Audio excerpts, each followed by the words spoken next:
Hi guys, rather than us having a separate meeting on the Consolidated School Improvement Plan or meeting in PLCs or taking any more of your time than we already have for PGPs and SGGs, I thought maybe we would give this a try.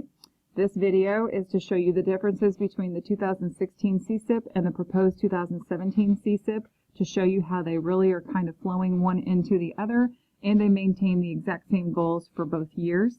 So I invite you to give me feedback after you look at this and take a little bit of notes. Just send me an email and let me know anything that you're like, yeah, I think that would work. No, I really don't think that would work. Hey, I've got a different idea. Have you heard about this? So feedback would be fabulous with this.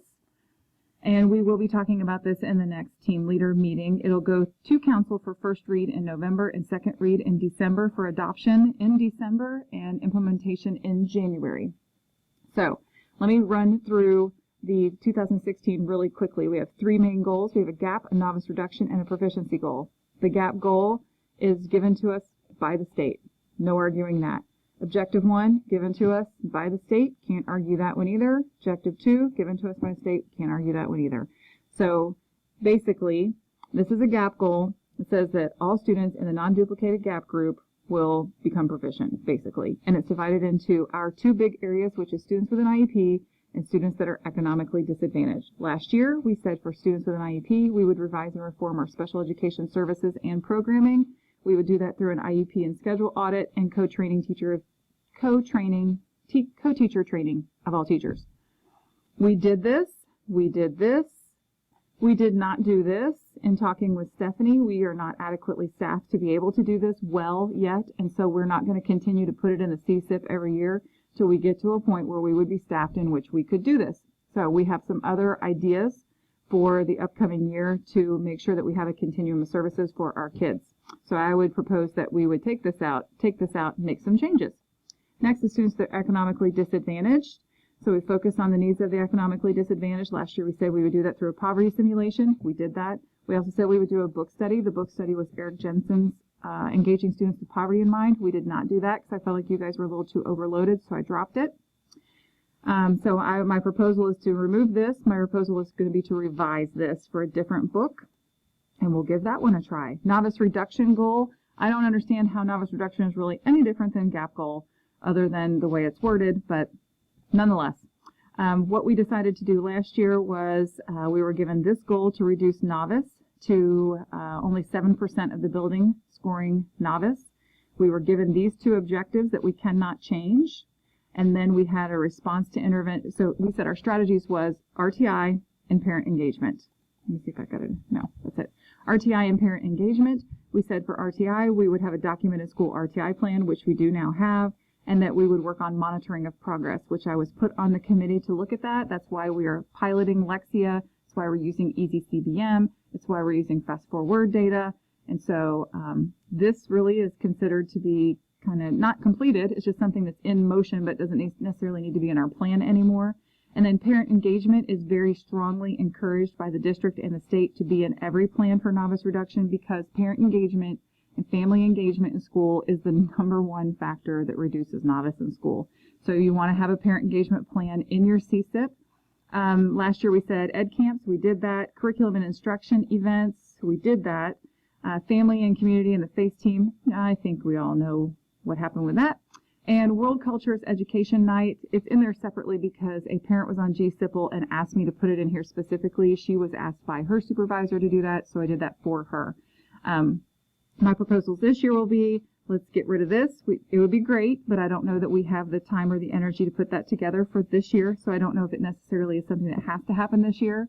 This, I said, keep in there, and I would like to delineate out exactly the ones that we said we would do this year, which would include this one, World Cultures. So Fine Arts, World Culture, STEAM, and The Leader in Me. And then I wanted to have another activity for next year that was non-curriculum and instruction parent engagement events that would be things like trunk or treat, family dance, spring carnival, winter story night, all the things that we do that are not directly tied to the curriculum but are a means of just engaging parents in the school community. And then another one that I would like to see in there is this to be removed, replaced by the Parent Lighthouse team and action teams. Proficiency goal is all students will be proficient. Well, actually it's 81.1%. Again, the state gives us this goal, the state gives us these objectives. We said the two things that we would do in order to meet proficiency is implement the Leader in Me and have professional learning communities at school. Typically, we would just delete these because these are kind of already in motion, but because we will need the funding for both of these, we're going to keep them in here. So this, I would propose, stays exactly the same. This, I'm going to propose we make some small adjustments to it, and I'll tell you about that in a second. We are required to have a kindergarten readiness goal in here, so I just stuck it on here at the end. I'm going to propose that we keep kindergarten camp, but we beef up the strategy to indicate that we will have our 3 kindergarten camp sessions that will be focused on the areas of the Brigance that our kids do the poorest at, and that we delete this one because that could just be something that the parent group does, but that instead we have a targeted intervention group that comes out of our Brigance screening, that we provide interventions in the areas of the Brigance that they don't do that well at. So that was 2016. I will show you what I'm proposing for 2017, and that is we're keeping the same goal, we're keeping the same objective. I would propose aligning special education programming as a continuum of services. So it's all that training that I talked about, and it's also training all of our staff to how are we going to use our special education staff best to help the teachers and the students achieve their goals. The next one is economically disadvantaged. So I'm going to propose that we do a book study on Poor Students, Rich Teaching, which you're really going to love. And we're going to ease that in when you're comfortable. If you say, Uncle, I cannot do one more thing, then you won't do it. If you're ready, then we'll bring you on. Then I would like to revise the instructional practices policy. That's a part of SBDM policy to make sure that we are including things that are best practice instructional strategies. Guys, these are a lot of the stuff that we talked about when we started designing your PGPs. It's things like collaborative planning. It's things like reviewing student work. It's relationship building. It's all the things that we just want to make sure that are included, that are a part of our school. And then activity 3 is ongoing embedded professional development in those strategies, that be a part of what you do and not something extra built in. Novice reduction, this is built for us, this is built for us, we cannot change that. The second biggest thing that you can do to reduce novice is to train students in grades K1, 2 especially, but really all kids, metacognitive strategies. One of the biggest issues with students that are on free and reduced lunch is that their brains are not developed the same way as our students who have so many more advantages with language in the house and experiences and thinking strategies that happen just naturally as a part of their parenting. So there are, just some very quick and easy things that we can learn, metacognitive strategies, thinking of your thinking, that we could embed into our instruction that would be easy for us to do, but would get great gains for us with those students on free and reduced lunch. So again, ongoing embedded professional development for staff on metacognitive strategies and how to incorporate that practice into daily instruction. That would be a proposal of mine. And back to the parent engagement again, another biggie on novice reduction. So parent lighthouse team, the curriculum events, the non-curriculum events. Proficiency goal, I would say, remember this is all the same, can't change that. We're keeping all this from last year. That's my proposal so we can continue to fund it. This is what I adjusted a little bit and tried to flesh it out based on the feedback that you guys gave for exactly what you want Rachel to be doing with you. So horizontal collaborative planning, analysis of student work samples, development and administration of embedded formative assessment and common summative assessment, and then the data analysis of the formative assessment and the common summative assessments. Then I already talked to you about this, but the kindergarten readiness is the kindergarten camp sessions that address those areas of the Brigance that we're struggling with the most, and then development of intensive intervention service plans for students that are scoring not ready. This review cycle is pretty much the same as last year.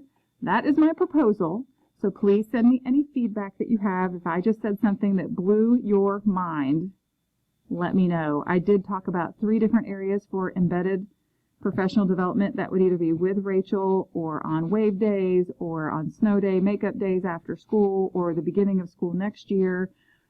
We might offer some extra things that you could do but wouldn't be required to do. The book study would be as you were ready to take that on. It will start with SBDM and the leadership team, so team leaders and anybody else that would be interested. Once you get your hands on the book, you're not going to want to drop it. And I can't think of anything else. I don't know that anything is too mind-blowing here. It's pretty cut and dry. All right, feedback, send me feedback when you get a shot, when you get a chance. Hope you're having a great day. Later.